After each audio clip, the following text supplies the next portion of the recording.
Introduction au système séquentiel.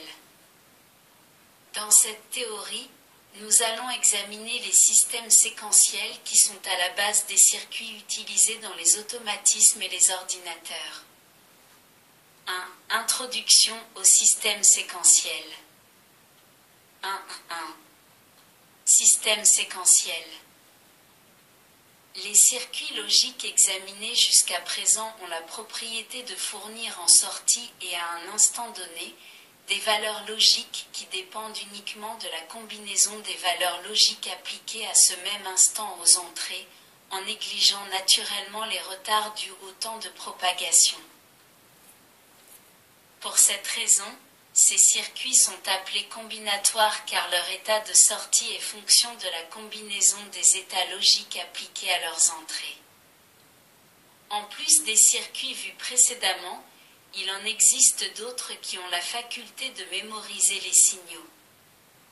Leur sortie est alors fonction non seulement de la combinaison instantanée des signaux d'entrée, mais aussi, en raison de leur propriété de mémoire, des combinaisons des signaux logiques appliqués antérieurement sur leurs entrées. Ces circuits dans lesquels la sortie dépend des états logiques antérieurs des entrées sont appelés couramment circuits séquentiels. 1.2 Système synchrone. Un système séquentiel est disynchrone lorsque le changement d'état des sorties est contrôlé dans le temps ou synchronisé. Il peut l'être par les entrées elles-mêmes ou par un signal unique et commun à tout le montage. Ce signal particulier est appelé horloge. Nous reviendrons ultérieurement sur la notion d'horloge. 1.3 Systèmes asynchrones. Un système est dit asynchrone lorsque le changement d'état des sorties n'est contrôlé par aucune entrée particulière à l'inverse d'un circuit synchrone. 1.4 Notion de timing ou chronogramme. Afin d'obtenir une représentation de l'évolution des signaux générés par un système et de les comparer, on utilise des graphiques dans lesquels l'axe horizontal ou axe des abscisses est gradué en fonction du temps exprimé en millisecondes, millièmes de seconde, ou en microsecondes, millionièmes de seconde, par exemple. L'axe vertical ou axe des ordonnées est gradué en niveau de tension variant entre le niveau haut et le niveau bas, H et L. La figure 1 représente le timing simplifié d'une bascule bistable que nous examinerons plus loin. Les signaux obtenus dans cette figure étant réguliers et périodiques, on peut définir pour chaque signal la période, ou temps, séparant deux impulsions successives. 1.5 Niveaux et fronts. La notion de niveau nous est désormais familière. Nous connaissons deux types, le niveau bas et le niveau qui sont matérialisés par des segments de droite horizontaux sur le chronogramme. Nous appellerons front le passage d'un niveau à un autre.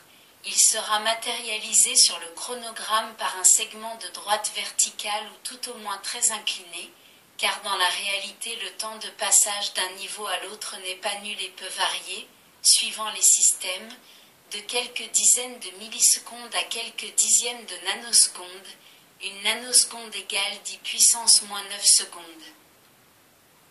Il existe des fronts montants, flèches rouges du timing, de la figure 1, et des fronts descendants flèches vertes sur la même figure. 1.6 État associé à la notion de mémoire.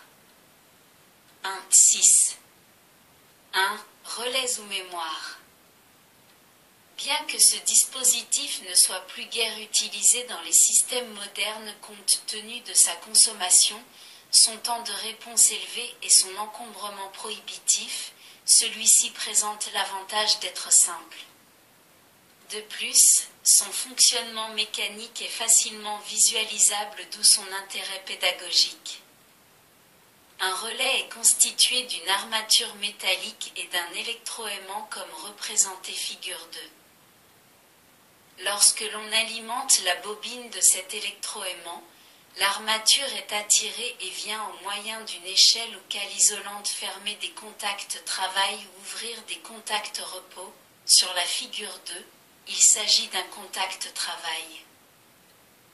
Le déplacement de l'armature n'est pas instantané, aussi la fermeture ou l'ouverture d'un contact s'effectue-t-elle avec un certain retard Q par rapport à l'établissement du courant y parcourant la bobine, figure 3. Ce système permet un rétrocouplage, la bobine du relais communément appelée X, majuscule indiquant qu'il s'agit d'une variable de sortie, est une variable de sortie générant une nouvelle variable d'entrée liée, X, constituée par l'un des contacts de ce même relais. La représentation graphique d'un relais adopté dans cette leçon est celle de la figure 4. 1.6. 2. État stable. On appelle état stable les états pendant lesquels la bobine d'un relais X, ou excitation, est dans le même état que son contact X, ou transfert. Par convention, le nombre indiquant un état stable est toujours entouré d'un cercle. Exemple, x égale 0, x égale 0 état stable repos 1. X égale 1, x égale un état stable travail 2. 1.6. 3. État transitoire ou instable. Dans les deux états précédents, il y avait identité entre l'excitation et le transfert.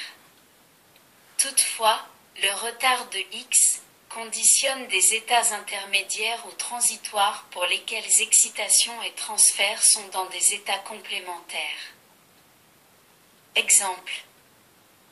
État transitoire 2, par convention ne pas cercler le nombre, nous avons x égale 1 et x égale 0. Le transfert n'est pas instantané. État transitoire 1, nous avons x égale 0 et x égale 1. Remarque.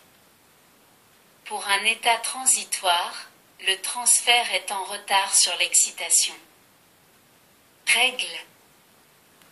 A. Pour un état stable, la bobine du relais et son contact de transfert sont dans le même état. B. Pour un état transitoire, le contact de transfert conserve en mémoire l'état qu'il avait dans l'état stable précédant la transition. La bobine du relais prend la valeur binaire de l'état stable vers lequel l'état transitoire évolue.